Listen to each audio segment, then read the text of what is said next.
Hi all. Last time parents வந்து பெங்களூர் வந்திருந்த போது நாங்கள் வந்து அவங்கள சுரங்ககிரி சண்முகநாதர் கோயிலுக்கு தான் கூட்டிகிட்டு போயிருந்தோம். யார் ஊருக்கு வந்தாலுமே அவங்கள ஏதாச்சும் ஒரு நியூ பிளேஸுக்கு கூட்டிகிட்டு போய் அவங்கள எக்ஸ்ப்ளோர் பண்ண வச்சுருவோம்.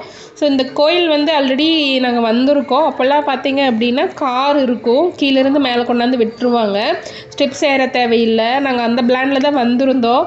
ஆனால் அது ஏதோ ரோடு கன்ஸ்ட்ரக்ட் பண்ணிகிட்டு இருக்கிறங்காட்டி ஸ்டெப்ஸ் தான் யூஸ் பண்ணணும்னு சொல்லிட்டாங்க. ஸோ அதனால் அம்மாவும் அப்பாவும் கொஞ்சம் டயர்ட் ஆகிட்டாங்க. அப்புறம் கொஞ்சம் மேலே ஏறி வந்து கொஞ்ச நேரம் உட்காந்துட்டு அதுக்கப்புறம் மறுபடியும் இன்னும் கொஞ்சம் மேலே ஏறி போனோம்னா தான் முருகரை பார்க்குற மாதிரி இருக்கும்.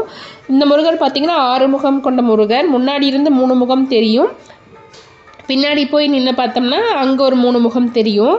ஸோ கோயிலோட கோபுரமுமே பார்த்திங்க அப்படின்னா 6 முகர் ஷேப்பில் தான் வந்து கட்டியிருப்பாங்க. ஸோ இதனால தான் இந்த கோயில் கொஞ்சம் ஃபேமஸ்னு வச்சுக்கோங்களேன். இங்கேருந்து பார்த்தோம்னா நல்லா சிட்டி வியூ கொஞ்சம் தெரியும். ஸோ சாமி கும்பிட்டு அங்கேயே லெமன் ரைஸ் வந்து தொண்டையில் பிரசாதமாக கொடுத்தாங்க. ஆளுக்கு கொஞ்சமாக வாங்கி சாப்பிட்டு கொஞ்சம் ஃபோட்டோ கிளிப்ஸ்லாம் எடுத்துகிட்டு தென் கீழே இறங்க ஸ்டார்ட் பண்ணிட்டோம். கீழே இறங்கும்போது இந்த ஒரு புத்து ஷேப்பில் ஒரு செட்டு மாதிரி தெரியுதுல்ல, இது கீழே வந்து ஒரு சிவன் டெம்பிள் இருக்கும். அதை நாங்கள் வரும்போதே வந்து கும்பிட்டுட்டு தான் மேலே முருகரை போய் கும்பிட்டோம்.